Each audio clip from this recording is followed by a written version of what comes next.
আসসালামু আলাইকুম। এই গ্রাহকের বিদ্যুৎ বিল বাকি, গ্রাহক বাড়িতে থাকে না। তো যেহেতু বাড়িতে থাকে না, উনি মিটার ব্যবহার করতো আগে, এখন ব্যবহার করে না। তো আমরা সর্বপ্রথম আমরা মিটারটি সংযোগ বিচ্ছিন্ন করে দিচ্ছি, যেহেতু ওনার বিদ্যুৎ বিল বাকি আছে, উনি পরিশোধ করতেছে না। পরবর্তীতে উনি যদি আবার সংযোগ নিতে চায়, উনি বিদ্যুৎ বিল পরিশোধ করে আবেদন করবে। তো ওনার বিদ্যুৎ বিল বাকি থাকা সত্ত্বে আমরা সংযোগটি বিচ্ছিন্ন করে দিচ্ছি।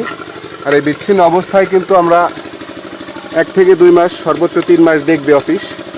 যদি এর ভিতরে উনি এই শোধিত বিদ্যুৎ বিল পরিশোধ না করে সংযোগ পুনরায় আবার না নেয়, তখন আমরা সেই মিটার তার সব কিছু খুলে নিয়ে অফিসের মিটার অফিসের তার অফিসে জমা হয়ে যাবে।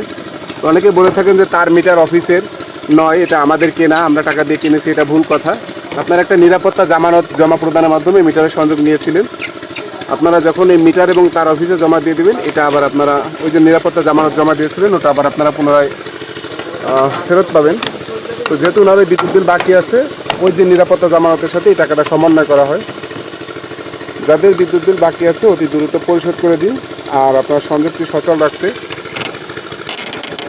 বিদ্যুৎ বিলের কাগজ পরিশোধ করে সংযোগস্থলে রাখুন, যাতে আপনার আলো গেরিলা টিম বা অফিস থেকে কেউ গেলে আপনারা দেখাতে পারেন দ্রুত সময়ের ভিতরে।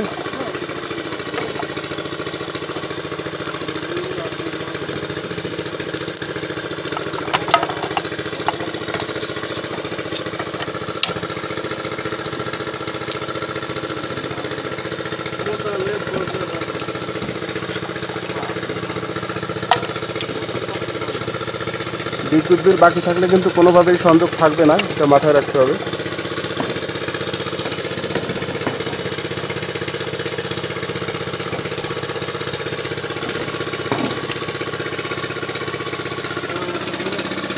আমরা রিডিংটা লিখে নিচ্ছি।